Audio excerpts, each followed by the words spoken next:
Good evening and welcome back to Free Press TV. I'm Michael Patterson. Tonight we begin with a shocking development in the Middle East. Israel has carried out its first ever strike inside Qatar, targeting Hamas officials in the capital Doha. The attack has left at least 6 people dead and has drawn a tidal wave of condemnation from around the globe. The strike in Doha, Israeli Prime Minister Benjamin Netanyahu confirmed the attack, saying the military struck Hamas leadership directly in the Qatari capital. Among those killed were relatives and aides of senior Hamas leaders, as well as a Qatari security officer.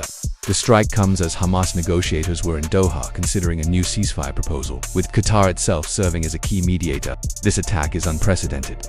Qatar is home to the United States' largest military base in the region, Al Udeid Air Base. Until now, the Gulf state had been largely viewed as neutral ground, one of the few countries trusted by both Israel and Hamas to host sensitive negotiations. Global condemnation. The response has been swift and fierce. The United Nations Secretary General called it a flagrant violation of Qatar's sovereignty. Across the Arab world, from Turkey, Jordan, and Egypt to the UAE, Kuwait, Oman, and Morocco, leaders denounced the strike as state terrorism and a dangerous escalation. Iran labeled the attack a gross violation of international law, while Iraq described it as cowardly. Even Israel's Western allies reacted strongly. The United Kingdom, France, Germany, Spain, and Italy all condemned the strike, warning of broader instability. The United States, Israel's closest ally, expressed rare criticism.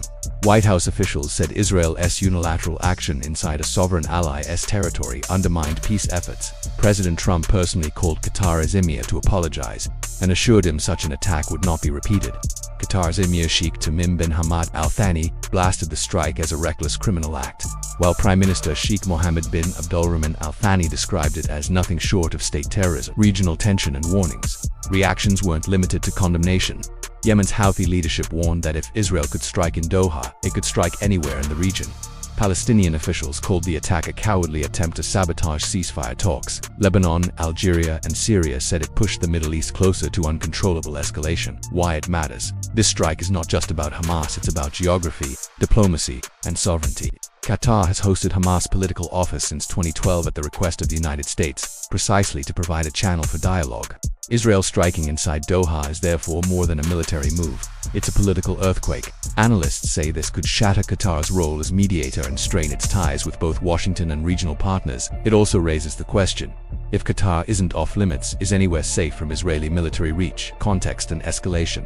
This isn't the first time Israel has expanded its military campaign outside Gaza. Last year, Hamas leader Ismail Haniyeh was assassinated in Tehran in a strike widely attributed to Israel. More recently, Israeli warplanes have hit targets in Syria, Lebanon, and Yemen, but Doha is different. This is a Gulf capital, hosting American troops, embassies, and foreign nationals. Rights groups say this reflects a new level of Israeli boldness, one fueled by years of carrying out operations with limited international pushback. Since October 2023, Israel's war on Gaza has killed more than 64,000 people. The International Criminal Court has already issued an arrest warrant for Netanyahu on war crimes charges.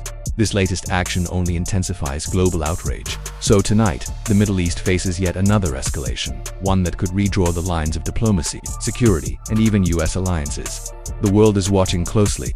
For Free Press TV, I'm Michael Patterson. Stay with us for more updates as this story continues to develop.